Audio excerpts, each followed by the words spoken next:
Muy bien, buenas tardes a todos, a todas, amigos y amigas, estudiantes, colegas del Instituto de Estudios Latinoamericanos de la Universidad de California en Los Ángeles. Gracias por estar con nosotros esta tarde, en esta ocasión.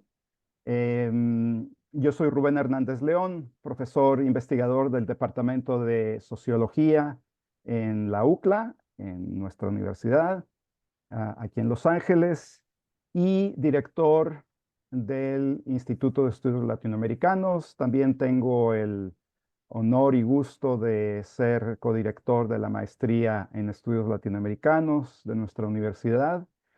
Y en esta ocasión les doy la bienvenida a nuestra serie de charlas sobre el Cono Sur. Y antes de presentar a nuestro ponente el día de hoy, el doctor Luis Ortiz, me gustaría reconocer el apoyo que nos ha dado para trabar esta relación, mi amigo y colega de profesión sociológica, el maestro Jorge Riquelme, quien allá en Asunción está encargado de la maestría en sociología en la Universidad Nacional en Asunción. Y bueno, tengo el gusto una vez más de dar la bienvenida a nuestro ponente, el doctor Luis Ortiz. Voy a dar lectura a una breve semblanza biográfica de Luis, antes de darle la palabra para que nos haga su presentación o nos dé su presentación sobre Paraguay, de lo local a lo global. Y pues Luis es doctor en sociología por la Escuela de Altos Estudios en Ciencias Sociales en Francia. Recibió también un máster en Ciencias Sociales por la Facultad Latinoamericana de Ciencias Sociales en la Ciudad de México y ha realizado estancias postdoctorales en universidades tales como la New School University en Nueva York. Pues Luis es investigador en ciencias sociales, es prolífico autor de 12 libros y más de 60 artículos. Ha formado parte de equipos de investigación en centros de estudios como la Facultad Latinoamericana de Ciencias Sociales, el Centro de Estudios Sociológicos del Colegio de México y el Centro de Sociología Europea en París. Es fundador del Instituto de Ciencias Sociales en Paraguay, ICSO. Dirige también la revista de investigación en ciencias sociales en Paraguay. Integra el Consejo Directivo de Estudios Antropológicos de la Universidad Católica Nuestra Señora de la Asunción y es miembro de consejos editoriales de varias revistas como la Revista Paraguaya de Sociología, la Revista de Estudios Paraguayos y del Consejo de Redacción de la revista Acción. Ya mencionábamos que fue académico visitante en la New School for Social Research en Nueva York en el periodo 2018 y 2019. Es actualmente docente de la Facultad de Ciencias Sociales y de la Universidad Nacional de Asunción. Es también fundador y primer presidente de la Asociación Paraguaya de Sociología, APS. Y también cabe mencionar que integró el comité directivo del Consejo Latinoamericano de Ciencias Sociales, o CLACSO, durante el periodo 2015 y 2018. Bueno, un amplio currículum, una amplia trayectoria que pues nos abre el apetito pues para esta charla que nos va a dar Luis. Estamos muy contentos, Luis, de darte la bienvenida y de, a través de tu charla, de tu presentación, empezar a explorar posibilidades de colaboración con instituciones paraguayas desde acá, desde Los Ángeles. Hay muchos colegas que, ya sea desde la sociología, de la lingüística, desde otras disciplinas, tienen mucho interés en Paraguay. Entonces, sin más preámbulos, bienvenido Luis y el escenario virtual es tuyo. Adelante. Bueno, muy buenas tardes. Aquí en Paraguay ya es de tarde. Entiendo que ustedes están al mediodía ahora ahí en Los Ángeles. Bueno, muchas gracias antes que nada al profesor Rubén Hernández. Un agradecimiento muy especial por hacer posible este webinario. y efectivamente iniciar quizás un proceso de vínculos, ¿verdad?, entre instituciones científicas y académicas de Paraguay y la UCLA. Así que muchísimas gracias, Rubén. También quiero agradecer a Ariadne Barrera, que también ha acompañado en todo este tiempo la organización de este seminario, así que también mi gratitud hacia ella. Y no puedo dejar de mencionar a mi profesor, siempre lo considero de esa manera, y amigo, Jorge Riquelme, efectivamente, que hizo posible también que entabláramos este lazo tan promisorio. Así que muchas gracias también, Jorge. Bueno, yo voy a hacer una presentación para un público, digámoslo así, no paraguayo, y si me permiten, voy a compartir la pantalla y me avisan si se puede ver.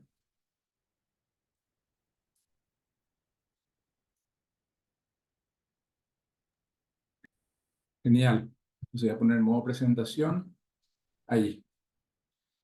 Eh, bueno, decidí nombrar de esta manera este seminario eh, por dos razones. Una primera porque Paraguay es un país muy desconocido en el hemisferio norte.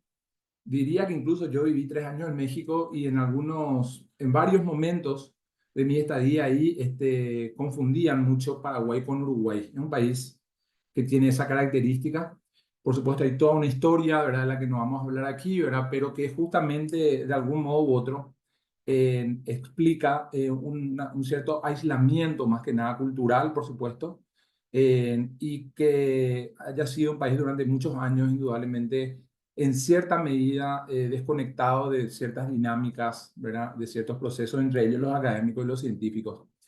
Eso ha cambiado y entonces yo quiero mostrar también, en segundo lugar, en qué consiste ese cambio, en qué magnitud Paraguay se inserta en el mundo, cómo se inserta, y cuáles son las características, digamos, de proyección que tiene en la sociedad paraguaya, ¿verdad?, en el escenario de inserción a un mundo global. Así que esta presentación constará de presentación breve, ¿verdad?, muy sucinta, lo que denomino el punto de partida, que es una característica del Paraguay que es transversal a su historia y estructural, que es la desigualdad, y planteo un poco cómo entender la desigualdad de larga duración.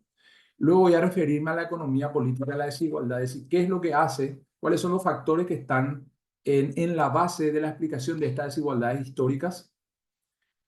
Luego voy a señalar las implicaciones de la desigualdad en el sistema político, por lo tanto brevemente también voy a referirme al sistema político paraguayo, que tiene sus características. Eh, Voy a referirme luego ya a voy a pasar a unas reflexiones sobre un tema fundamental, de verdad, que invita a la reflexión acerca de los cambios posibles que pueden operarse en este país a partir de las características de su economía política y de su sistema político, ¿sí? Entonces ahí planteo un poco el problema redistributivo, la confianza pública y perspectiva de cambio social, y después unas conclusiones, ¿sí? Bueno, en primer lugar, decir que Paraguay es un país mediterráneo, ¿verdad? Ubicado en el centro de América del Sur, tiene por vecino a Brasil, ¿verdad?, a este inmenso país, a Bolivia y a Argentina.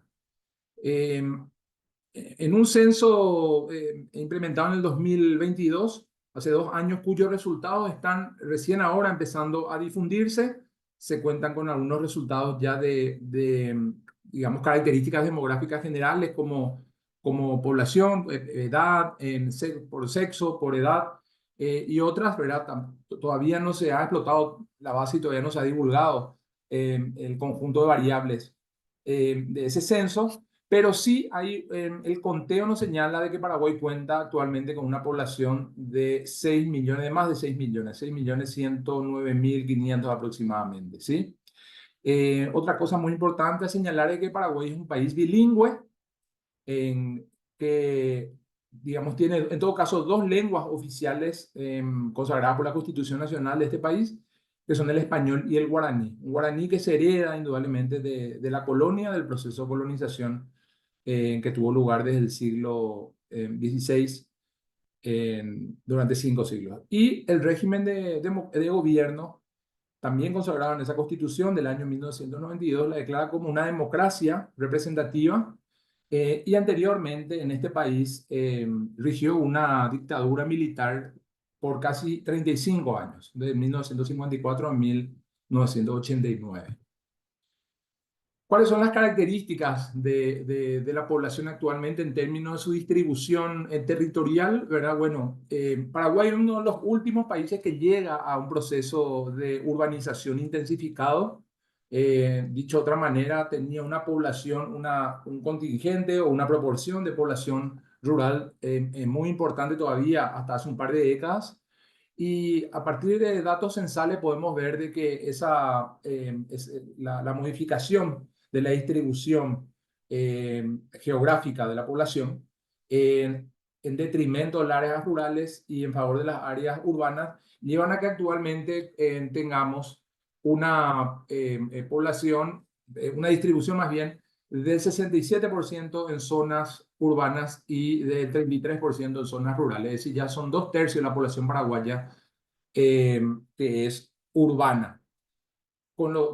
Esto último también ya es un dato del censo, esta distribución del 67%, dado que acá todavía no se había consignado porque esta es información de hasta el censo del 2012. Otro aspecto fundamental a indicar es la variación también que ha tenido la estructura demográfica, ¿verdad?, en Paraguay. Y aquí estamos hablando de la variación que tuvo en el lapso de 25 años, entre 1990 y el 2015. Veremos también lo que indica la composición de la población, que ya hay unos primeros resultados también del comportamiento de una gran reducción de la tasa de fecundidad, de la natalidad, un incremento de la expectativa de vida y una serie de otras cosas, pero que serán oficiales cuando aparezcan las publicaciones, pero esto ya nos muestra una tendencia, esto que podemos visualizar aquí, que un incremento de esa esperanza de vida de la población se incrementa relativamente la población adulta, joven y adulta, y también levemente la población adulta mayor, y el peso relativo de la población infantil y adolescente decrece. Y acá hay una tabla que voy a brevemente explicar que muestra justamente un factor estructural que explica la desigualdad en Paraguay, que es la distribución de la tierra. Paraguay es un país en que presenta una de las distribuciones de este recurso, de la tierra, de la propiedad rural, ¿verdad?, más concentrados en el mundo. En América Latina tiene una distribución similar o distribuciones que implican una alta concentración en Brasil, Guatemala, en menor medida Colombia, pero Paraguay es uno de los países con mayor concentración. ¿Qué nos está señalando esta tabla rápidamente? Es como la variación entre 1991 de un censo que se implementó, un censo agropecuario de ese año, y un censo del año 2008. Hay que decir también que hubo un censo en el año 2021, un censo agropecuario que se caracterizó también por tendencias recurrentes de la ¿cómo es? Distribución de la tierra, pero aquí podemos ver una cosa fundamental que es justamente como en el lapso de casi 18 años, la variación de la población que tenía menos de 50 hectáreas fue muy poca, es decir, apenas del 93% en el 91, apenas el 91% del total de la población con menos tierra, ¿verdad?, era aquella población que accedía a la tierra, mientras que, fíjense ustedes en la parte de abajo, la población con más de 10.000 hectáreas de tierra, ¿verdad?, en el año 1991 representaba el 41% del total de la superficie, y en el año 2008 cerca del 41% de la superficie, es decir, casi no ha variado.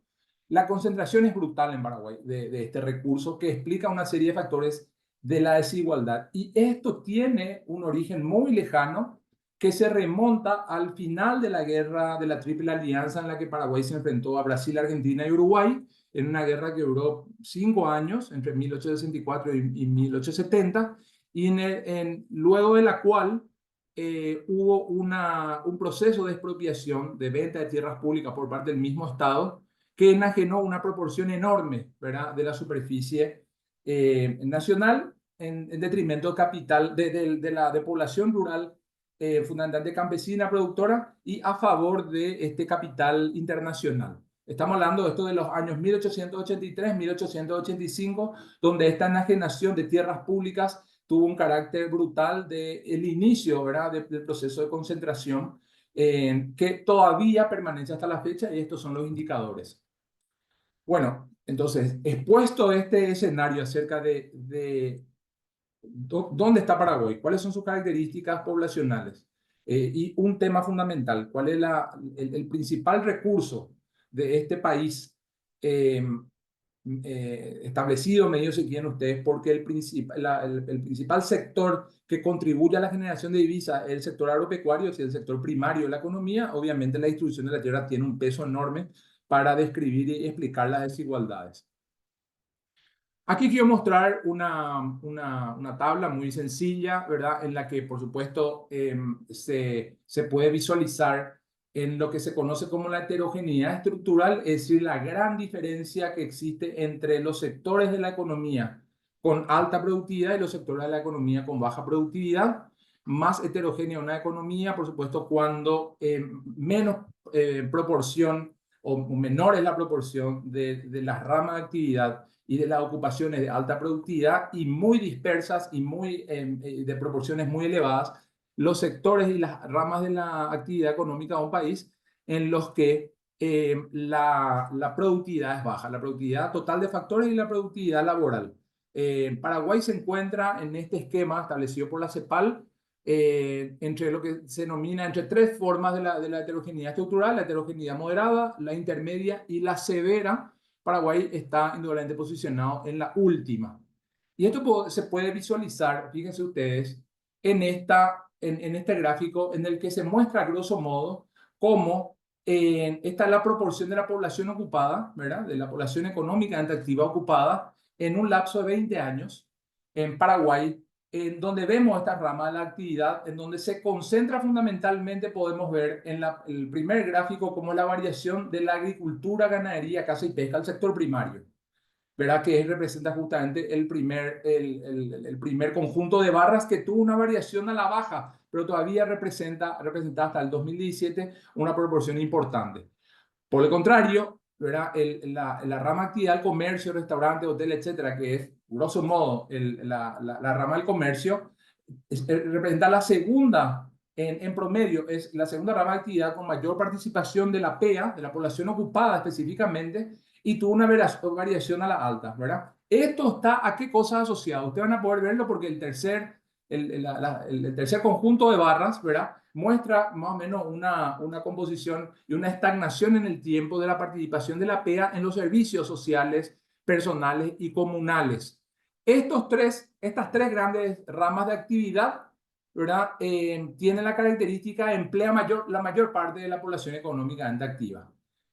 Fíjense, y lo interesante hasta acá, ¿qué implica que haya un decremento sucesivo por quinquenio de 1997 al 2017 en el sector primario? Justamente lo que estábamos ya señalando al inicio mismo de esta presentación, un proceso de desruralización y un proceso de intensificación de la urbanización.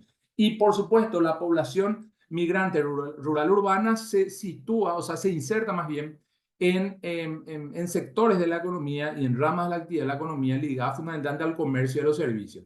El sector o la rama de la industria y la manufactura tiene un peso muy bajo en la participación, apenas tiene un promedio de 13.5% del total de la PEA, y las demás ramas ya de actividad tienen una participación muy baja, ¿verdad? Entonces, fundamentalmente se concentra en el comercio, servicios y en el sector primario, que es la agricultura y la producción pecuaria, pero esta última en proceso de franco descenso.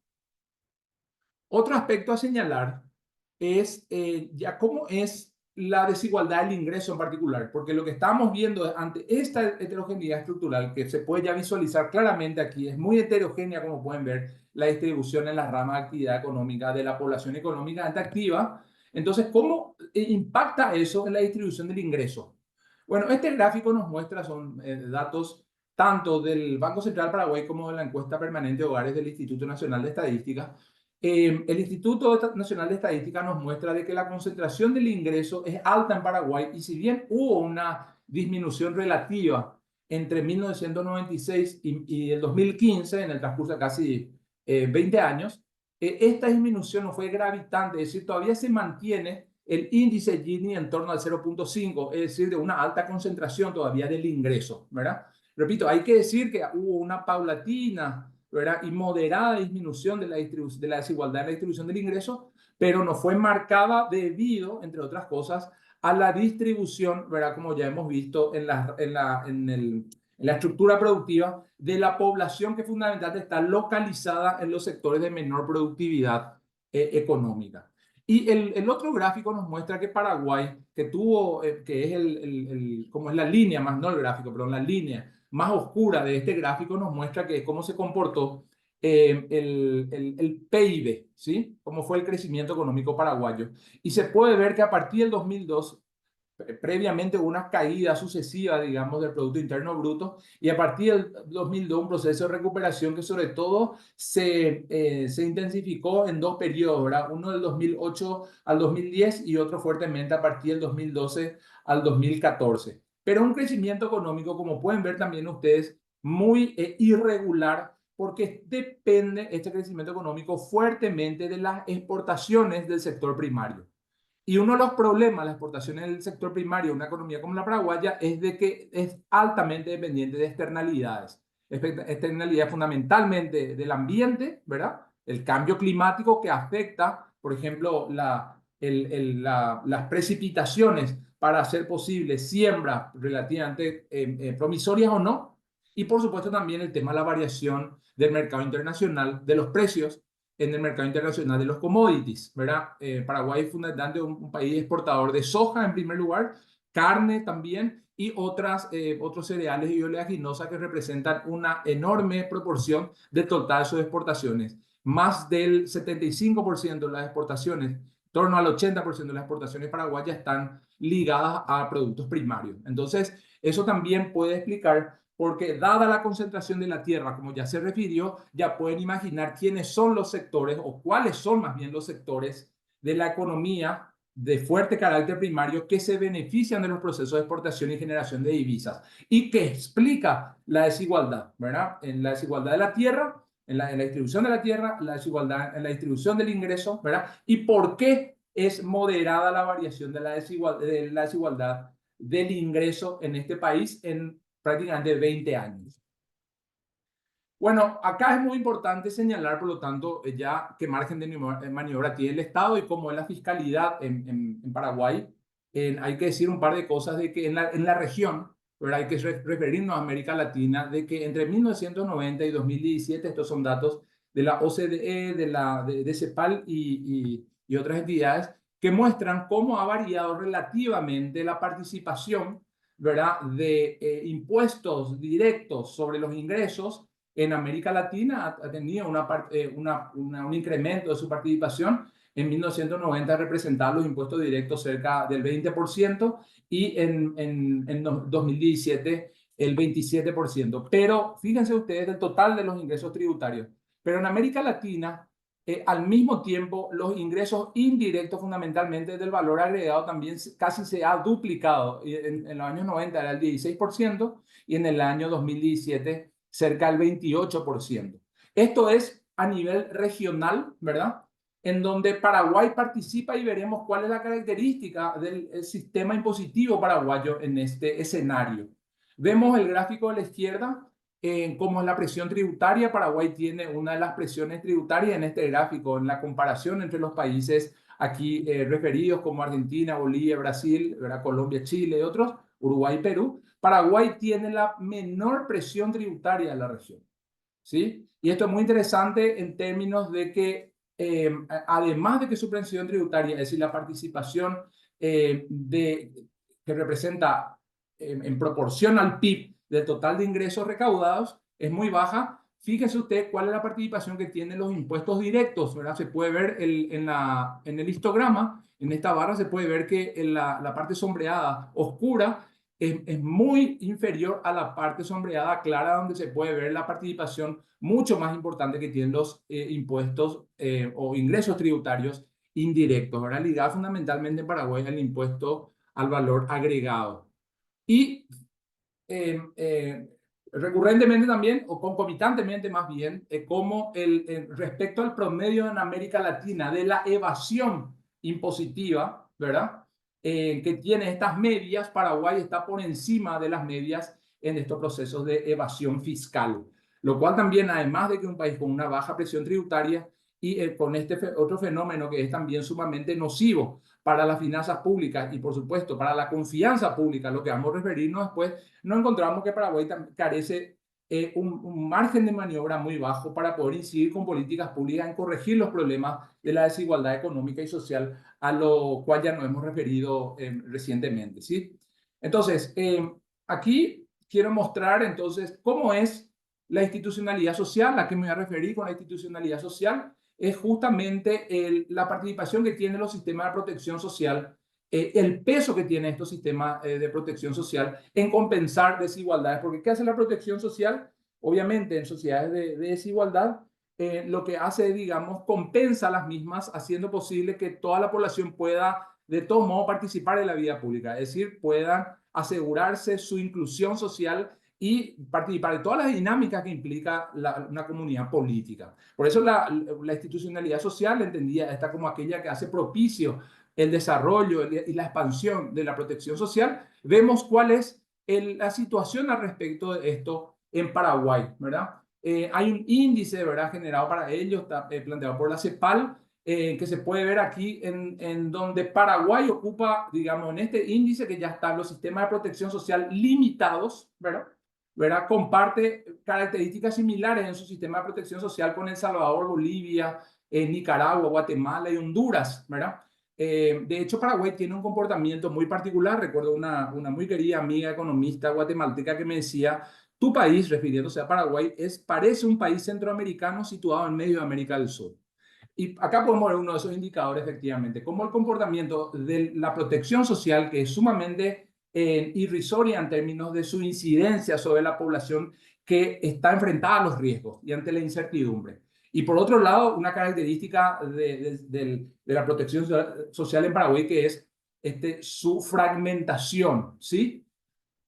Entonces, vemos cómo estas dinámicas, ¿verdad?, relacionadas a la fiscalidad, relacionadas a la institucionalidad social, en América Latina podemos mirar cómo son hay un indicador muy interesante que son las filtraciones, el porcentaje de beneficios que llegan a los pobres y a los no pobres. ¿De qué cosa? De las transferencias monetarias condicionadas, ¿verdad?, y de los presupuestos destinados a promover derechos sociales.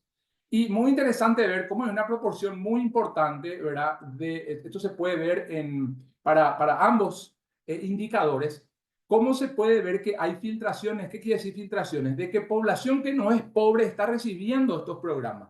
O población que está en una pobreza moderada, es decir, que no es indigente, pero que de todos modos tiene necesidades sociales insatisfechas, necesidades básicas insatisfechas, que son necesidades sociales, está de toda manera recibiendo determinado tipo de programas, y mientras que la población que es la más, digamos, demandante, la más necesitada y demandante, recibe menos de lo que debería recibir porque es destinada a otra parte de la población. Esto está explicado en parte indudablemente por problemas técnicos, problemas de registro, problemas de subestimación y otro tipo de cuestiones, pero también, y este es el caso de Paraguay, está marcadamente también sesgado por factores políticos clientelares. Es decir, los partidos, y en particular el partido de gobierno oficialista que ya tiene gobernando este país cerca de 70 años, ¿verdad?, utiliza los programas de transferencia monetaria condicionada también como una plataforma o como mecanismo de intercambio de votos o de favores políticos con lealtades políticas, ¿verdad?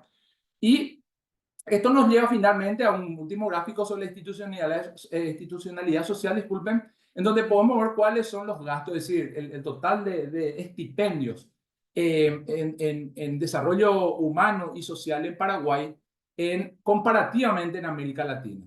Y vemos de que Paraguay tiene, entre varios países de la región, se sitúa incluso por debajo, si quiere usted, de la mediana, ¿verdad? Tiene una proporción de participación o más bien una proporción de estipendio o de gastos, ¿verdad? De erogaciones públicas destinados a la previsión social, a la seguridad social, a la protección social, muy bajo en relación con otros países, donde nos encontramos entre los, por supuesto, aquellos con mayor peso en este tipo de erogaciones o de estipendios, a Chile, Uruguay y en menor medida Argentina y Brasil, México, Costa Rica, en fin. ¿Verdad? Entonces, esto nos muestra también de que Paraguay se sitúa en la región, ¿verdad? Y esto vamos a señalarlo un poco más adelante, se sitúa, digamos, de manera relegada, digamos, es como está, conforma el escenario de países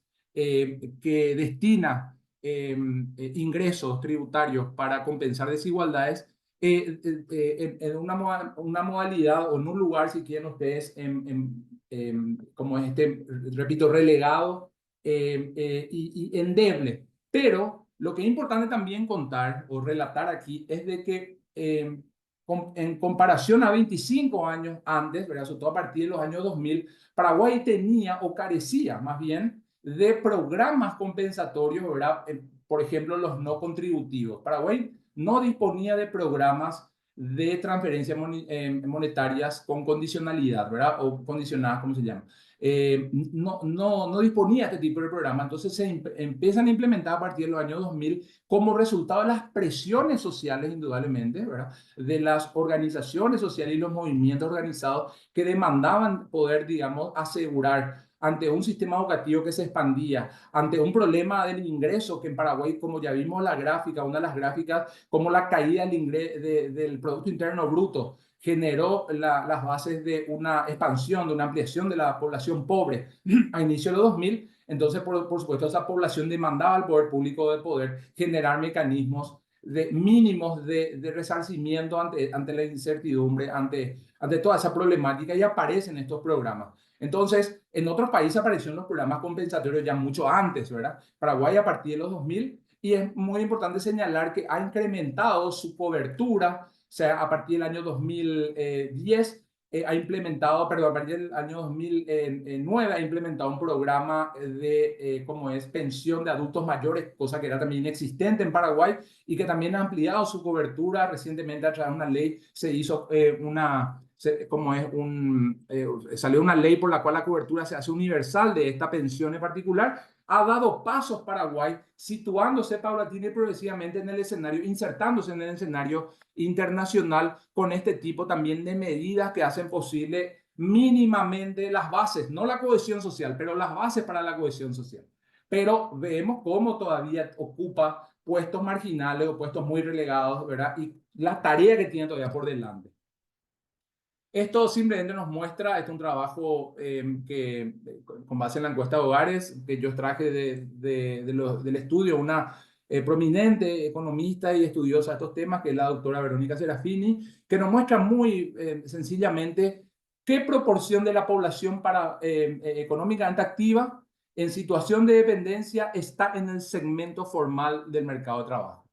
Y podemos ver, y esto es un caso, un tema muy, muy interesante, ¿verdad? Podemos ver, grosso modo, esto nos muestra que apenas cerca del 78% de la población económicamente activa, más bien, reformulo, apenas el 22% de la población económicamente activa está en el segmento formal del mercado de trabajo. ¿Qué implica qué cosa? Bueno, tener un contrato de trabajo implica tener una remuneración mínima legal vigente o, ¿por qué no, un poco más? Aportar a un mecanismo cualquiera, sea de jubilación, puede ser pública o privada, y acceder al derecho de atención a la salud. Todos estos componentes de la formalidad apenas concienden al 22% de la población económicamente activa ocupada. El 78% está fuera del mercado formal de trabajo, es decir, está en la informalidad.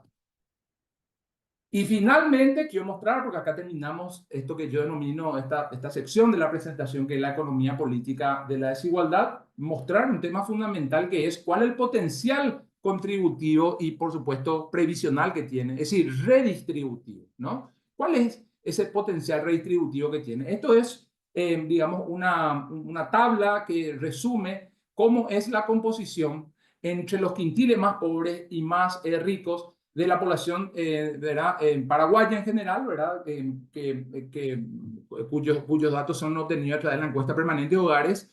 Y hay dos fuentes de ingresos que son dos indicadores fundamentales que nos interesan: los ingresos laborales, ¿verdad? Y la media de ingresos familiares disponibles. Y podemos ver que el quintil más rico, ¿verdad? Tiene ingresos, en los ingresos laborales tiene en promedio sus medias están indicando más de 9 veces más de lo que obtiene o digamos, lo que le es retribuido al quintil más pobre en Paraguay, 9 veces más. Y en los promedios de los ingresos familiares es una situación similar, ¿verdad? Es decir, casi 10 veces más ganan los quintiles más ricos en promedio que el quintil más rico que el quintil más pobre. Entonces, ¿esto qué nos está mostrando? Por supuesto, de que acá no está operando una fiscalidad, ¿verdad? Que justamente teniendo la característica de que la presión tributaria es baja, que hay una evasión importante y además de que los ingresos fiscales se concentran en el impuesto al valor agregado, o sea, en los impuestos indirectos. Por supuesto que los ingresos fiscales en general en Paraguay son, digamos, dan cuenta de un sistema impositivo injusto. Porque básicamente, como dice un colega, el doctor José Carlos Rodríguez, es la política del diezmo. Es decir, se les cobra el 10% a todos, ¿verdad? Porque es lo que representa la tasa del valor agregado en Paraguay, el IVA. Y sabemos de que no es lo mismo, ¿verdad?, la contribución impositiva al 10% del sector más pobre que del sector más rico. Entonces, habida cuenta de que hay enormes ingresos que pudieran redistribuirse por los mecanismos, por supuesto, democráticos, que es la fiscalidad, vemos aquí de que eso es posible.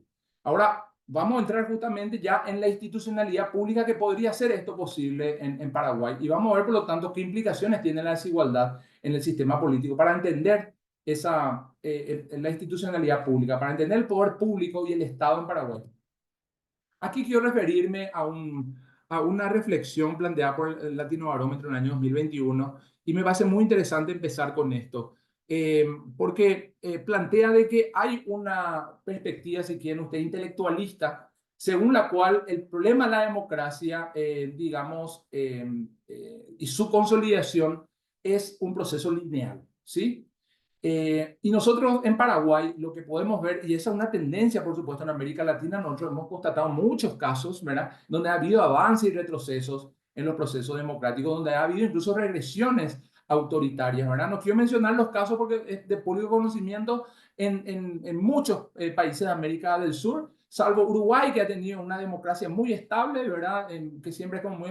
Vemos incluso Chile, que en muchos niveles, muchos indicadores, ha sido un país, digamos, si quieren ustedes, arquetípico, o que se ha tratado de emular, como hemos visto también la manifestación del año 2019 han mostrado un descontento popular acumulado a lo largo de los años, ¿verdad? Y ha generado una serie como de disputas, ¿verdad?, por la redefinición de las reglas de juego en ese país, ¿verdad?, que se trabaja una constitución. Entonces acá vamos al tema de justamente de que en Paraguay, el caso más concreto, ¿verdad?, se ha avanzado en los años 90, cuando inicia el proceso de democratización del año 89, hacia, por supuesto, conquista de libertades cívicas y políticas, ¿verdad?, que ha generado una cierta expectativa, pero que, como dice esta frase, ¿verdad?, la llegada de ese tipo de libertades ha generado enormes esperanzas, ¿verdad?, pero en los años 2000 esas expectativas alimentadas, sobre todo por las clases medias, escondía desigualdades milenarias.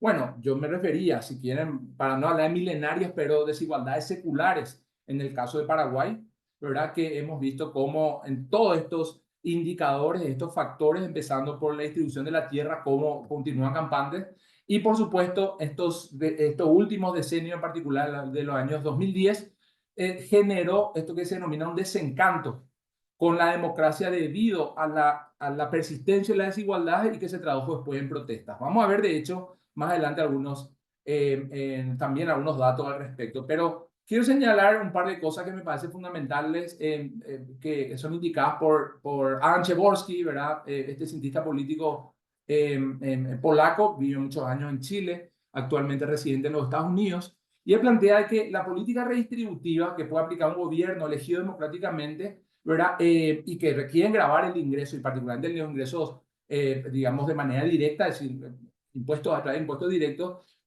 requieren implementar transferencias compensatorias en función de necesidades sociales, pero solamente eso sucede para, es decir, la recaudación impositiva para políticas compensatorias solamente sucede si esto que él denomina el agente que ocupa la posición mediana, es decir, los sectores medios de una sociedad están de acuerdo con una distribución que no les afecte, que no les perjudique, ¿verdad? Que no vaya en detrimento de sus posiciones de privilegio. ¿Sí? Y no estamos hablando de las clases superiores o dominantes, estamos hablando de los sectores medios. Y dice además Chevorky, si la concentración del ingreso en los estratos más ricos, en la tasa redistributiva, o más bien, si la concentración del ingreso se da en los estratos más ricos, esa tasa redistributiva, la que se habla en el primer párrafo, ¿verdad? Digamos que se espera en cada gente disminuye con el ingreso. ¿Qué quiere decir esto? Que por supuesto, en la magnitud en que hay una mayor concentración del ingreso, la propensión a aprobar políticas compensatorias redistributivas, digamos, van a ir decreciendo, es decir, va a haber un descontento, si quieren ustedes, una desaprobación de esas políticas. Y la democracia electoral, ¿verdad?, se va a debilitar, porque ¿qué pasa? Finalmente lo que estamos diciendo, el descontento con la democracia es menos quizás por una cuestión ¿cómo es?, de institucionalidad, si quieren ustedes, autoritaria, ¿verdad?, que indudablemente juega un papel muy importante en Paraguay, ya les voy a contar, pero más tienen que ver, ¿verdad?, con la propensión que tienen los sectores medios, con los sectores que inciden en la opinión pública, con los sectores que lideran instituciones, empresas y qué sé yo, de poder aceptar políticas redistributivas. Por lo tanto, la desigualdad política es un fenómeno también ligado a la desigualdad social. Es decir, tiene más poder de veto, ¿verdad? Como decía Sebel y este gran cientista político, ¿verdad? Tiene más poder de veto, indudablemente los sectores, no solamente concentradores, sino los sectores medios contrarios a la redistribución. Y como la desigualdad política se asocia a la desigualdad social, sesga la elección democrática de estas políticas redistributivas. Y acá nos encontramos con un dilema para todos aquellos que me están escuchando en este momento, que es justamente cuál ha sido la vía finalmente redistributiva en América Latina en los años 90, fuertemente en los años 2000. Ha sido justamente la vía populista, que no se caracteriza necesariamente por la elección democrática de políticas redistributivas, sino operó por la vía de ciertos sesgos autoritarios o cuanto menos verticalistas jerárquicos que han tenido los estados, los gobiernos en muchos países. Y esas políticas redistributivas, al no ser democráticas, a la larga, ¿verdad?, tiene también, ¿qué cosa? Afecta también precisamente las propensiones, las aprobaciones y la legitimidad de los sectores medios, como está señalando Chevorky. Ese es un tema también fundamental para analizar de lo cual no se puede ser indiferente. Y acá hay una idea también de que indudablemente en la experiencia de la incertidumbre, en la experiencia cotidiana de la incertidumbre, que es el caso de una sociedad como Paraguay, en la que la incidencia de pobreza es muy elevada, indudablemente que eso va a estar asociado también a no solamente la aprobación de la democracia, sino incluso a la propensión a poder, digamos, apoyar en retornos y reflujos autoritarios, a lo que me referí recientemente que iba a mencionar. ¿Por qué? Porque hay un problema de corto plazo que se le presenta a la población en situación de incertidumbre, para lo cual la democracia se presenta como indudablemente una entidad abstracta o un régimen abstracto que no responde al tema fundamental que es la vida cotidiana. En Paraguay, ¿qué ha habido entonces? Ha habido ciertamente un avance en libertades, pero ha persistido la pobreza y la desigualdad. Y en este sentido, termina siendo esto que se denomina una libertad negativa, como decía autores como Thompson, ¿verdad? Eh, y que por otro lado, al tratarse de una democracia sin bienestar, hace depender el apoyo del régimen democrático, es decir, que la democracia se sostenga y se legitime, finalmente hace depender de ciclos económicos, porque son los ciclos económicos lo que genera irrisorios derrames. Es el caso de Paraguay, como yo les señalaba, ¿verdad? Como la institucionalidad social es muy poco redistributiva, y como la macroeconomía depende de las externalidades para el crecimiento, los ciclos económicos en Paraguay explican, digamos, las recurrentes, digamos, o las formas muy intermitentes que tiene apoyo a la democracia de la población y en los últimos años un retorno de una institucionalidad autoritaria que está siendo incluso muy preocupante, repito, a lo cual me voy a referir. Entonces, ¿qué pasa? La ciudadanía está restringida, dado los bajos niveles de inclusión social y la endeble cohesión. ¿De qué hablamos con la ciudadanía? No hablamos de la población. Estamos hablando de, digamos, de una sociedad que ejerce sus derechos, no solamente consagrados normativamente en la Constitución y en las leyes, sino que efectivamente se organizan, ejercen los derechos de libertad de organización, de expresión y de manifestación para poder fortalecer las instituciones democráticas. Esto no se hace posible. Esa ciudadanía está muy restringida. ¿Debido a qué? A que una parte importante de la sociedad no está incluida en la comunidad política. En la práctica no está incluida en la comunidad política. Tiene su cédula de identidad, ¿verdad? Es decir, tiene todos estos aspectos formales que podríamos denominar de pertenencia ciudadana a una comunidad nacional, pero que en realidad en la práctica, excluida socialmente, es sumamente problemático decir que participan y logran el fortalecimiento de las instituciones democráticas justamente cuando cuando lo que sucede es lo contrario. Entonces, las instituciones se hacen imprevisibles. Paraguay se caracterizó en los últimos 25 años y específicamente en los últimos 15 años con aquel gran crecimiento económico que hubo en el año 2010, donde fue un crecimiento económico inusitado. Había alcanzado ese año, entre el 2009 y el 2010, una tasa de crecimiento de cerca del 15% de su Producto Interno Bruto. Fue una cosa verdaderamente insólita, ¿verdad? Y que se debió justamente a la expansión de la superficie de cultivo de commodities y de producción pecuaria. Commodities particularmente la soja, la producción de cereales oleaginosas incrementó su superficie de cultivo en los años previos y hasta ese año de una manera extraordinaria, y también, por supuesto, la habilitación en detrimento del ambiente, ¿verdad?, de pasturas para la producción ganadera que ha situado también a Paraguay en un país exportador hoy día muy importante de carne, al igual que Argentina, Brasil, Uruguay. Y esa ampliación del mercado, ¿verdad?, llevó indudablemente a nuevas formas de acumulación que ya estaban presentes en el Paraguay. ¿A qué nos referimos con forma de acumulación? A la manera en la que se van componiendo los estratos, los sectores económicos en el país, el peso que va teniendo en la estructura productiva de determinados sectores y fundamentalmente, y esto es muy importante, dónde se concentra el ingreso, ¿verdad? El ingreso veíamos hace rato que en este país está muy concentrado. El tema dónde se concentra el ingreso. Ya no se concentra solamente en los sectores propietarios a un modo de producción o a sistemas más bien productivos tradicionales de ganadería, ya está fuertemente ligado también a la producción de la agricultura empresarial, está fuertemente ligado también al comercio, por lo tanto, internacional.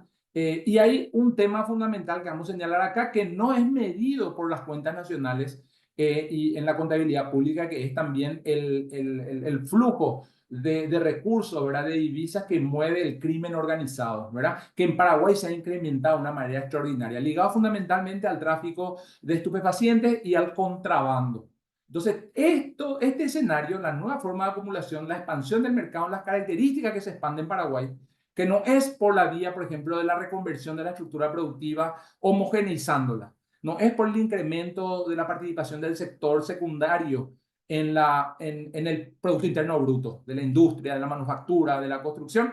La construcción, hago un paréntesis, tuvo un crecimiento muy importante, ciertamente, olvidé referir eso, y que también es un sector en el que se está concentrando, o si quieren ustedes, en el que la acumulación también de capital y por lo tanto la generación de ingresos o de retornos a la inversión de capital es muy importante. El problema en la construcción, como lo hemos visto también en otros países, es que por lo general tiene un periodo de fenecimiento y luego hay una estagnación y luego incluso hay como un estancamiento, ¿verdad? Sino una crisis, ¿verdad? Lo que hemos conocido como las crisis inmobiliarias que han sucedido en todos los países del mundo. Paraguay ha entrado con un empuje, un impulso muy importante en el ámbito inmobiliario, ¿verdad? Usted, para los que no conocen Asunción, lo que como es la geografía asuncena de hace 20 años y lo que es hoy, con el incremento sorprendente de edificios, ¿verdad?, y de urbanizaciones y una serie de cosas muestran efectivamente ese boom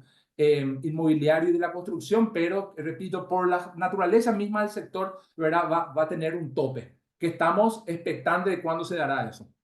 Eh, el principal partido de gobierno, la Asociación Nacional Republicana, adquirió una inusitada fuerza política, ya la tenía indudablemente, pero lo que ha sucedido en los últimos 15 años, particularmente a partir del año 2012, en el que Paraguay experimentó un golpe de Estado de carácter legislativo, como lo señala Ignacio González, un colega también, un prominente cientista social paraguayo, habla de que es la interrupción de ese gobierno democrático de la Alianza Patriótica para el Cambio. En el año 2012 fue un golpe de Estado legislativo y lo que permitió, digamos, eso es justamente reconfigurar la modalidad de gobierno, la reorganización de las élites de una clase dominante y una élite política que a partir de entonces, digamos, ha dado cada vez más lugar en los partidos, pero en particular el partido de gobierno, esto es muy importante, el partido que controla el Estado paraguayo, que es la Asociación Nacional Republicana, la entrada fuerte, digamos, de empresarios, de sectores empresariales que están vinculados con todos estos nichos a los que me referí recién. Entre ellos, y atención con esto, los empresarios o los sectores empresariales ligados al crimen organizado han tenido una entrada en el Partido Colorado y a través del Partido Colorado han tenido ya una entrada en el Estado, ¿verdad? Hace apenas un mes y medio, casi 2 meses ya a esta altura, hubo un reciente asesinato nuevamente de un político de ese partido en una zona de la frontera, ¿verdad? Que todas las evidencias y la prensa mostraban que estaba vinculado un legislador, ¿verdad? Un diputado en el Congreso Nacional. Entonces, ya inficionó la institución del Estado del crimen organizado por la vía de este partido. Y por supuesto, con una capacidad extraordinaria ahora el partido de gobierno, ¿verdad? Que se reconvirtió, ¿verdad? Que hizo lugar a una modalidad, si quieren ustedes, cooptadora, siempre manteniendo el clientelismo, pero ya con otras características, ya no un clientelismo atávico del tipo patrones terratenientes y población cliente rural, sino hoy día, digamos, con unas estructuras y sobre todo con unas jerarquías diferenciadas propias de las áreas urbanas y que responden a las lógicas de organización de estos sectores empresariales a los que me referí, ¿verdad? Esto permite utilizar el Estado para concentrar recursos públicos, ¿verdad? Para hacer negocio con el Estado. Eso también, ante la contestación, ante la oposición a ello, se han generado procesos destitutivos, como denominan, o que se expresan con este término lawfare, ¿verdad?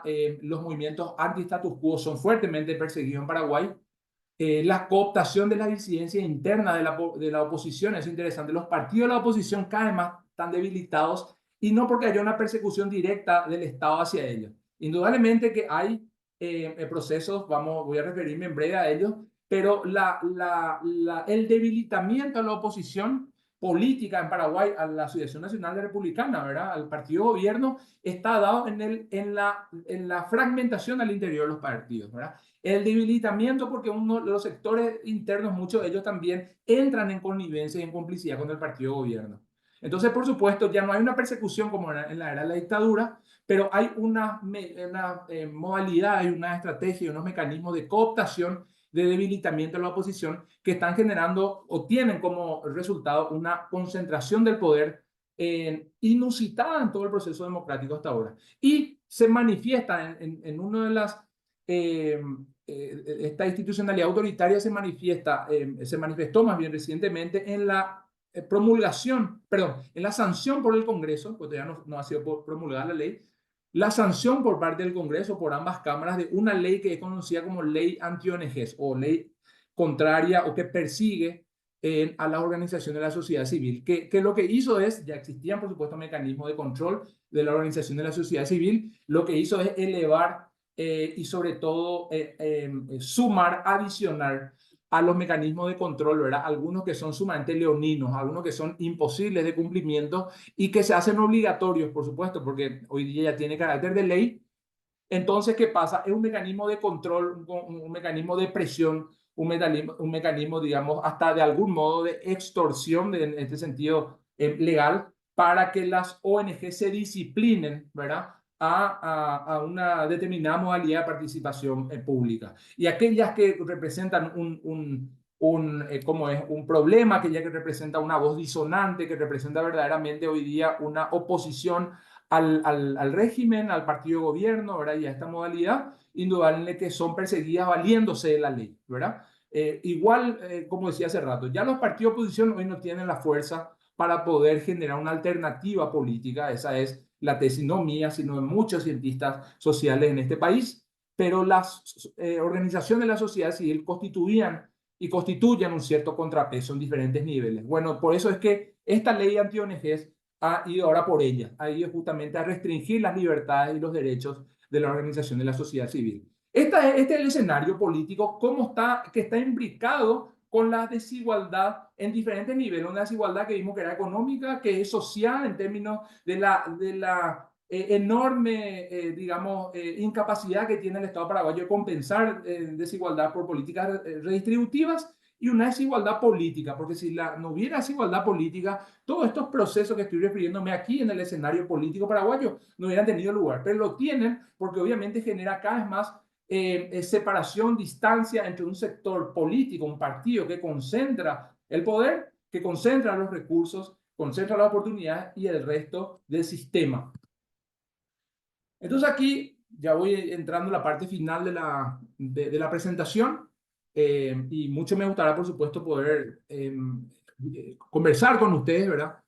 Planteo el gran problema que tiene para poder hacer posible un cambio social, y acá me refiero más específicamente a una modificación de este escenario, es la construcción de la confianza pública, ¿verdad? Nos referíamos cómo la democracia pasó, entonces, en los últimos años se convirtió en una entelequia y dejó de ser un régimen que efectivamente sirva para en la vida cotidiana hacer posible el incremento del bienestar de la población, ¿verdad? Eso la democracia ya no representó eso a lo largo de todas estas 3 décadas de inicio del proceso de democratización, y esto está muy ligado también a los procesos distributivos.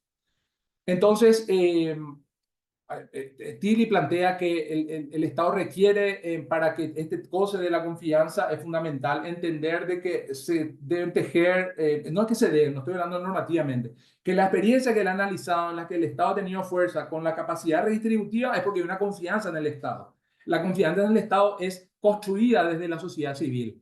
Y él señala, cuanto más confianza se construye por las redes de confianza que él denomina, ¿verdad? Por supuesto, controlando la arbitrariedad y el uso discrecional de la fuerza por parte del Estado, a través de las instituciones intermedias, que son justamente organizaciones de la sociedad civil y los partidos, pues se hace posible que las políticas sean beneficiosas para toda la población y sean compensatorias. ¿Qué quiere decir esto? Que tengan un peso bajo el principio de la diferencia de Rawls. Recuerden ustedes aquel famoso principio de John Rawls en la teoría de la justicia. El principio de la diferencia es de que todos se benefician de la cooperación social, pero que nunca el que más se beneficie lo haga en detrimento del beneficio también de los menos favorecidos. Dicho de otra manera, que el beneficio de toda la sociedad tiene que sí o sí asegurar el incremento de su beneficio relativo de las clases, de los sectores sociales más desfavorecidos. Este es el principio de la diferencia de Rawls, y que efectivamente Tilly señala que se construye sobre la base de las redes de confianza. Yo lo que quiero mostrar, por ejemplo, cómo Latinobarómetro del año 2020 señalaba en América Latina cómo era la percepción acerca de la distribución de la riqueza, si era justa o era injusta. Fíjense ustedes la proporción entre 1997 y el año 2020, todo ese periodo, ¿verdad? De 23 años, 24 años, muestra cómo digamos, se ha conservado, ha permanecido muy baja la percepción, la consideración que tiene la población acerca de la distribución de la riqueza en América Latina. Estas son medias regionales, indudablemente. Y cómo es, por el contrario, la consideración acerca de la distribución de la riqueza por la mayoría de la población, que la considera injusta, ¿verdad? Acá habla, por ejemplo, una media de 75% de la población a lo largo de todo el periodo considera de que la distribución de la riqueza en América Latina es una distribución injusta, ¿verdad? Y en América Latina, en la región, de la misma manera podemos ver, por un lado, cómo, digamos, impacta la reducción de la desigualdad, ¿verdad? Y con la instalación y la progresiva, digamos, ampliación del sistema de protección social. Bueno, pues hay una relación inversa. Esto muestra también para América Latina con datos de la CEPAL, entre el año 2000 y el año 2018, en el transcurso de 18 años, como las medidas que han incrementado, medidas públicas, acciones públicas que han incrementado la protección social en América Latina, han estado asociadas con la disminución de la desigualdad. Y en contrapartida vemos cómo en la medida en que las protestas callejeras o las movilizaciones sociales o las manifestaciones colectivas, llamándolo de una manera más genérica, las movilizaciones colectivas, cómo han llevado también o estuvieron asociadas a un incremento de la participación electoral. Esto es fundamental, todo esto es para la región, pero esto es fundamental entender porque es lo que yo decía anteriormente. La implementación de programas de transferencias monetarias con corresponsabilidad, por ejemplo, en Paraguay, la ampliación de este tipo de programas de compensación social tímidos en Paraguay, pero que se han instalado, como también la pensión de adultos mayores y otros, han sido más resultados de las acciones colectivas contenciosas, como diría Charles Tilly, que como resultado de una concesión aristocrática de arriba del Estado. El Estado paraguayo ha sido históricamente insensible. Hay una cientista social paraguaya de nombre Line Vareiro, que nunca voy a olvidar cuando sentenció en un seminario que hemos organizado en inicio de los años 2010 sobre desigualdad, cuando ella decía, ¿cómo se va a esperar del Estado paraguayo la compensación de las desigualdades si ha sido el Estado paraguayo el que históricamente produjo las desigualdades en el Paraguay?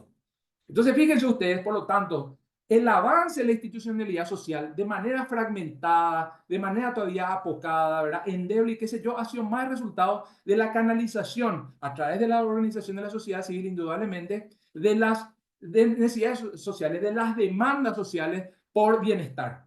Y que, por supuesto, estuvo asociado en cierta medida en América Latina, esa ha sido la caracterización también con una participación electoral. Es decir, mientras, por lo tanto, que no haya un incremento, un aumento, una ampliación de la cobertura de las políticas compensatorias en Paraguay, la democracia va a ser siempre un régimen dotado de, o sea, carente de sentido, ¿verdad?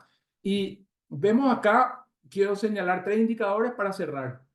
Muy interesante. Esto es un gráfico para Paraguay, en la que podemos ver, hay un componente fundamental de la historia paraguaya a partir de los 90, que es su reforma educativa. Paraguay atravesó, como toda la región, por esa época de una reforma educativa que generó fundamentalmente el principal logro ha sido la ampliación de la cobertura por el lado de la oferta educativa, es decir, Paraguay ha construido infraestructura escolar a lo largo y ancho del territorio, particularmente en su región oriental, y con eso, por lo tanto, promovido y se repercutió en el aumento del acceso.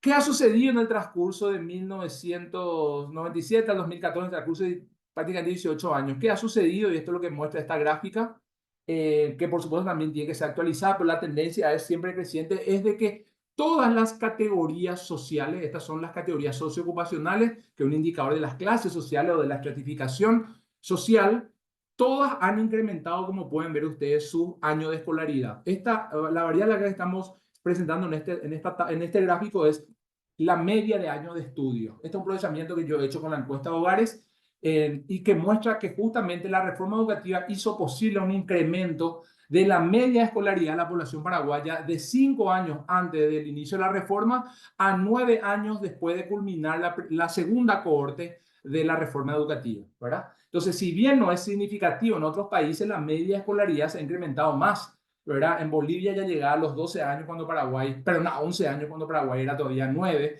En Ecuador, como unos guarismos parecidos, pero sí podemos observar de que Paraguay no escapa a la regularidad de la región, ¿verdad? Se ha insertado también en el escenario regional e internacional con el acceso educativo, con la ampliación de la cobertura y por supuesto ya también con el incremento de las tasas de egreso en los diferentes niveles del sistema. ¿Esto cómo ha repercutido en términos de un indicador que vamos a ver, que es los ingresos? ¿Cómo ha repercutido son los ingresos de la población? Estos son ingresos medios de la población, también medido en la misma fuente de información. Esto incluso hemos procesado, ya estos datos son hasta el año 2017, es decir, acá hay un lapso de 20 años. Y podemos ver que también hay una asociación entre el incremento de la escolaridad con el incremento de los ingresos. Esto hay que decir, y muy importante, estos ingresos están controlados por la inflación, es decir, están deflactados. Ha habido un incremento relativo también de los ingresos de todos los sectores sociales y de todas las categorías en esta estratificación socioocupacional, pero como decía el Chantito Napoleón, ¿verdad? En Animal Farm, para quienes leyeron, decía a todos le ha tocado lo mismo, pero a algunos le ha tocado más que a otros. Es decir, él decía, el Chantito decía, todos somos iguales, pero algunos somos más iguales que otros, decía, ¿no? Y acá podemos ver, a todos les ha tocado o han sido partícipes de un incremento de sus medias de ingresos, pero las categorías, por supuesto, superiores de la estratificación, como los miembros de los poderes del Estado y los directivos de empresas, los técnicos profesionales de nivel medio, los profesionales, científicos, intelectuales, etcétera, su ingreso ha sido incrementado proporcionalmente más que el incremento del ingreso de las categorías inferiores, ¿verdad? Y como veremos, la categoría más desfavorecida, que es la de los agricultores, trabajadores agropecuarios y pesqueros, así como la de los trabajadores no calificados, ha tenido un leve incremento de su ingreso, así como también ha tenido un leve incremento de su escolaridad, que es lo que mostramos en el gráfico anterior. Entonces, voy a pasar ya a esto, podemos llegar a unas conclusiones generales que yo me permitiría plantear, digamos, a modo de síntesis, que en cierta medida trata de dar cuenta de este panorama que presenté de este país tan peculiar que es Paraguay, ¿verdad? Presenta, fíjense ustedes, un incremento relativo, lo que acabo de decir, de todas las clases, disminuye tímidamente la desigualdad, eso ya mostramos en los gráficos al inicio mismo, y también la incidencia de la pobreza. Eso es un proceso, fíjense ustedes, muy interesante, que caracteriza a la región latinoamericana. No, o sea, se han implementado medidas redistributivas y políticas compensatorias. En algunos países han sido más incisivas, ¿verdad? En el caso de Uruguay, en el caso de Chile, en el caso de Ecuador y Bolivia más recientemente, en Argentina, por supuesto, es decir, las políticas compensatorias y redistributivas tienen un peso en el incremento del bienestar. Entonces, no es que es como peculiaridad o singularidad paraguaya. Entonces, Paraguay se inserta también ya en un proceso que escapa a sus fronteras, como ya lo he referido en diferentes momentos de esta presentación, pero este proceso global tiene de todas maneras, se caracteriza por tendencias concentradoras, ¿verdad? Hay tendencias concentradoras todavía, como está diciendo yo, lo que genera básicamente es de que este principio de la diferencia de roles es precautelado, por llamarlo de algún modo, pero como vimos en el gráfico anterior, en particular el de la concentración del ingreso, ¿verdad? Recordarán cómo el aumento del ingreso de todas las categorías no significa que algunas categorías concentran mucho más, es decir, no es que concentran. Todas obtienen un incremento de su ingreso, pero algunas categorías concentran el ingreso, ¿no? Es decir, perciben mucho más que las demás. Entonces, ese proceso que estoy señalando es justamente va asociado con el incremento de las categorías sociales desfavorecidas, pero son final de procesos concentradores. Los programas sociales compensatorios son fragmentados, han aparecido, pero son fragmentados y con poco potencial de integración, o sea, de inclusión social. Su desafío es justamente que se integre, que se generen sistemas integrados, que es la deuda pendiente en Paraguay todavía. Con la intensificación de la urbanización y el aumento de la escolaridad media, que también ya me referí, Paraguay tiene una potencialidad de desarrollo del mercado interno. Pero como las tendencias son a su vez concentradoras y además ahora ya el mercado, la estructura productiva y el mercado está inficionado ya por el crimen organizado, nos encontramos con un gran dilema. ¿Cómo hacer para que esta potencialidad de desarrollo del mercado interno se haga en el marco de un mercado relativamente de legalidad? Cuando todas las evidencias muestran de que lo que está justamente permeando el mercado interno paraguayo es también ya actividades cada vez más frecuentes, normalizadas, incluso diría yo legitimadas, siendo ilegales. Y finalmente el tema de una necesidad de política de inversión para la transformación del sector secundario, ¿verdad? Que es un tema al que ya me referí, dado el peso relativo muy bajo que tiene, salvo la excepcionalidad, repito, del sector de la construcción, que tiene una caducidad. Y finalmente, el gran desafío es plantear el debate. Y yo vengo de la sociología, mi disciplina es la sociología, y con mis colegas, algunos que piensan este tema más directamente, lo relacionado a las acciones colectivas, lo relacionado a los movimientos sociales, lo relacionado a la presión social. ¿Cuáles son actualmente? De hecho, hoy una colega, una también muy prominente cientista política, se llama Mabel Villalba, está dando una charla sobre los avances, ¿verdad? Y los desafíos de las luchas en el campo popular. Muy interesante porque está en relación con esto que estamos diciendo aquí, porque son esas luchas las que han explicado en América Latina y en Paraguay también muchas de las conquistas, aún si tenues, aún si endebles, de la institucionalidad social. Por lo tanto, uno de los desafíos también para el Estado es hacerse como es este eco de las acciones, de las demandas de los diferentes sectores, sobre todo los más desfavorecidos, para poder generar, en primer lugar, sistemas de protección social como un mecanismo de igualación política. Es claro que en Paraguay la desigualdad económica y la desigualdad social se traduce institucionalmente, no mecánicamente, pero por todos los mecanismos que he señalado, la cooptación, el clientelismo, el debilitamiento interno de la oposición, el control y disciplinamiento de la organización de la sociedad civil, es decir, una serie de procesos que ha llevado tiempo, estos 30 años, pero que están llevando a una concentración del poder extraordinaria, a un reflujo autoritario, a un proceso autoritario otra vez inusitado y insospechado para lo que nosotros creíamos que, bueno, que ya no iba a tener retorno. Pero sí, por supuesto, es decir, por eso es que decimos que esos presupuestos intelectualistas son problemáticos, ¿verdad? Y que muchos de estos presupuestos vienen de la academia, que por ejemplo el proceso de democratización es lineal. No, no es lineal. El caso paraguayo es un ejemplo, es un contrafactual, pero no solo paraguayo, ¿verdad? No es lineal y vemos de que la desigualdad política es un problema que genera dilemas serios a la institucionalidad pública de este país. El otro problema es el consenso redistributivo, recordemos a Chevorsky, ¿verdad? El tema hay que compensar a los pobres, pero también hay que tranquilizar a los ricos. Paraguay es un país que concentra mucho el ingreso, ¿verdad? Y los ricos, es decir, los sectores más favorecidos, las clases superiores, ¿verdad? Lo que son clases dominantes en Paraguay, son además muy conservadoras, ¿verdad? Es decir, no ven el bienestar colectivo como un factor de cohesión social, sino ven como una amenaza a sus privilegios. Entonces, ¿cómo hacer para implementar políticas redistributivas, políticas compensatorias, manteniendo tranquilos a los ricos que tienen un enorme poder de veto? Repito, ahora refiriéndonos a ese concepto de Sebelis.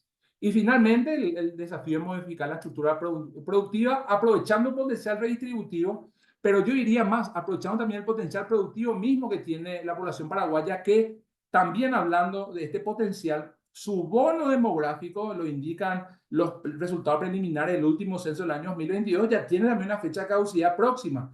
Es decir, la proporción de población en edad activa por encima de la edad inactiva o ya fuera de la fuerza laboral, ya está, digamos, tendiendo por el incremento de la expectativa de vida, como ya hemos señalado hace rato, por la disminución de las tasas de fecundidad y, por supuesto, por el gran problema que presenta el hecho de que la estructura productiva no se ha modificado sustantivamente, estamos viendo como un potencial desperdicio de ese bono demográfico. Por lo tanto, el desafío del régimen democrático paraguayo es articular redes de confianza en la línea que señala Charles Tilly en el Estado, ¿verdad? Redes de confianza, es decir, confiar en el Estado es el gran desafío, porque finalmente es, siguiendo a línea Vareiro, si ha sido el Estado que produjo y reprodujo las desigualdades, bueno, ¿cómo hacer para que ese Estado pueda redistribuir y compensar, reducir las desigualdades? Va a ser muy difícil que eso tenga lugar si no hay una confianza pública en el Estado. Hay hoy día más confianza en las redes, informales y legales, que están cobrando cada vez más fuerza debido a que el Estado no cumple su función redistributiva. Y finalmente, el gran dilema, ¿verdad? Y el gran desafío es resolver problemas de la vida cotidiana, ¿verdad? Es en el sentido de que tiene que traducirse en esquemas de acción y de percepción cotidianos el adherir a la democracia en términos de instalar hábitos que, por supuesto, hoy día son extremadamente exiguos, si no inexistentes en el Paraguay. Bueno, yo con esto termino, entonces, muy querida, apreciada y respetada audiencia, gracias una vez más Rubén, por este espacio. Y bueno, estoy abierto a algunas consideraciones, preguntas o un diálogo si les parece. Muchas gracias una vez más. Muchas gracias, Luis, por esta excelente y muy detallada presentación. Estamos un poquito apretados de tiempo ya, pero me voy a dar voy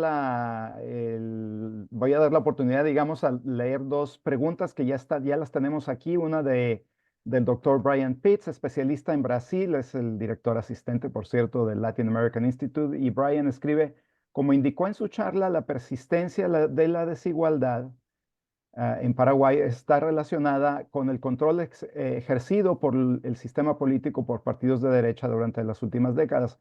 Pero, ¿qué explica la persistencia del voto conservador en esta población? Países vecinos como Brasil y Bolivia han logrado disminuir la desigualdad porque la población ha elegido principalmente gobiernos de izquierda durante los últimos 25 años. ¿Por qué sigue el electorado paraguayo votando a los partidos de derecha? Y de una vez leo la pregunta, el comentario de Jorge Marturano, nuestro colega del Departamento de Español y Portugués, ah, quien escribe, muchas gracias por la excelente presentación. Siento que uno ha aprendido en esta hora más de Paraguay que muchos años. Mi pregunta va, ¿qué ha pasado con los movimientos migratorios en Paraguay? ¿Se ha pausado la migración hacia afuera y si se ha producido una inversión de esa tendencia?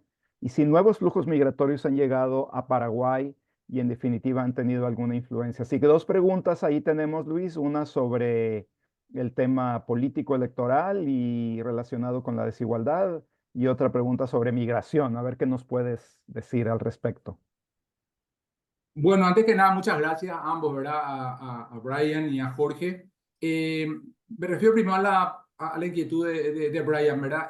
Paraguay efectivamente es un país que ha tenido, ¿verdad? O sea, se ha también subido a la corriente, a la tendencia latinoamericana de buscar perseguir, digamos, objetivos de desarrollo humano, de desarrollo social y redistributivos. Pero repito una vez más, menos por la planificación y por la acción concertada de sus élites. Es más, en Paraguay incluso es discutible la idea de élites, pero no vamos a hablar de eso ahora, ¿verdad? Y más en realidad como resultado de las acciones colectivas. Pero ¿cuál es el problema de las acciones colectivas? Como no logran institucionalizar, es decir, no llegan a una institucionalidad pública y social, como estuvimos señalando, logran, digamos, para atenuar la conflictividad social, logran traducirse a cuenta gota de manera como de filtración, a modo de filtración, algunas de estas medidas de la institucionalidad del Estado. Pero justamente como entran de manera, digamos, irrisoria, de manera aislada, las medidas institucionalizadas de políticas compensatorias son fragmentadas, ¿verdad? Entonces, es una cosa interesante. Y por supuesto que lo que hace es compensa la vulnerabilidad a la caída a la caída de la pobreza o la ampliación de la pobreza, pero no tiene mucho impacto en la reducción de las desigualdades. ¿Cuál sería, por ejemplo, hay dos líneas de política pública fundamentales si es que queremos hablar de reducción de las desigualdades como se ha hecho en otros países de América Latina? Se tienen que tocar los intereses de la clase terrateniente en un país que concentra enormemente la tierra, ¿verdad? Estamos hablando de 1% de la población propietaria tiene cerca del 90% de la propiedad rural. Entonces, como eso no se tocó, y en el gobierno de la Alianza Patriótica para el Cambio, que fue del 2008 al 2013, que fue interrumpido por un golpe de Estado legislativo en el 2012, en el 2009 hubo una propuesta legislativa que iba a tener un financiamiento incluso de organismos multilaterales y de la banca internacional, de un catastro para poder identificar justamente las propiedades y aquellas que tienen un origen legal, un origen genuino basado en el sistema normativo y en las leyes, y aquellos que han tenido un origen espurio. Y muy interesante que lo que ha sucedido, recuerdo muy bien que la votación en febrero del 2009, colegas, ha sido de que incluso el grupo que sostenía políticamente a ese gobierno, en ese entonces el presidente era Fernando Lugo, el grupo incluso aliado a Fernando Lugo en el Congreso Nacional votó en contra de los préstamos y la implementación de ese catastro. ¿Por qué? Porque iban a afectar sus propios intereses. No hay forma, si no es por la vía de afectar la distribución de la tierra, en que haya unas mínimas políticas redistributivas y de reducción de la desigualdad. Y por el otro, la fiscal. Paraguay, con la presión tributaria que tiene, con la exigua contribución en impuestos directos que tiene, es muy difícil con ese sistema, con esa estructura fiscal, que se hagan posibles financiar políticas redistributivas que tienen que estar basadas en ingresos genuinos del tesoro. Entonces, en otros países, en Brasil, con los enormes dilemas de concentración también de la tierra que ha tenido, ese país ha dado pasos en ese sentido también. Y en particular, la presión tributaria en países como Brasil es superior, muy superior a la de Paraguay. Si mal no recuerdo, en Brasil la presión tributaria es del 20%, en Argentina el 24%, en Uruguay es del 21%, en Paraguay es del 11%. Bueno, y lo de la migración, sí, este es un país que expulsa población, ¿verdad? Una parte de este número, las proyecciones de la población con el marco muestral del año 2012, que tenía un error técnico, indudablemente se corrigió, hablan que Paraguay, plantean que Paraguay ya teníamos que estar hoy día teniendo estimadamente una población de 7.500.000 habitantes. La realidad es que tenemos 6.110.000 personas. ¿Y a qué se debe eso? Bueno, ciertamente a la reducción de la tasa global de fecundidad, pero eso explica una parte. La otra está dada por la migración. La fuerte migración que ha habido en Paraguay en los años 2000 no se pudo medir en el año 2012 por un problema que tuvo ese censo. Y cómo esta migración ha continuado, en todo caso, hubo un cierto retorno, pero no con el peso que pueda explicar que la población tenía que tener lo que se estimaba que tuviera, ¿verdad? Entonces vemos de que la población paraguaya hoy día, quizás en este último lapso no está migrando mucho, pero ha explicado gran parte del no crecimiento de la población paraguaya a nivel general y sobre todo la manera que es así una política, vamos a llamarlo de esta manera, a modo de si quiere usted neológica o de neologismo, ¿verdad? Es una política pública de expulsión, ¿verdad? Es decir, como el mercado, la estructura productiva y el mercado interno tiene la capacidad de absorber esa fuerza laboral, ¿qué es lo que hace? Expulsa, ¿verdad?, a la población para que vayan e integren y se inserten en los mercados laborales de los países vecinos de Estados Unidos, de España.